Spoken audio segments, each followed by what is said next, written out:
আজকে থেকে যদি প্রত্যেকটা জামাই বউ যদি এক সপ্তাহের জন্য চিন্তা করে এটা আমার জামাই না, এটা আমার বউ না, এটা আমার আল্লাহর দেওয়া আমার জন্য নিয়ামত, দেখবেন প্রত্যেকটা জামাই বউর ভিতরে আলাদা ভালোবাসা সৃষ্টি হয়ে গেছে।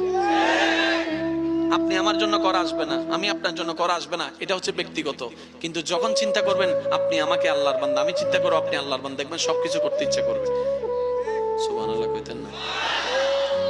এবার দেখেন আল্লাহকে কি করার জন্য, আল্লাহ খুশি হইলে কি পাবেন?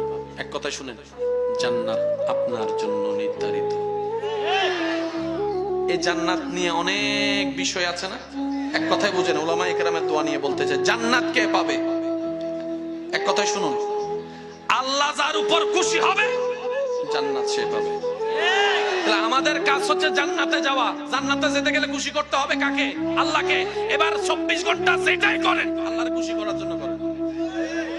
এমনকি আপনার ঘরে যে মেহমান আসবে, মেহমানদারি করবেন, এটা আল্লাহর খুশি।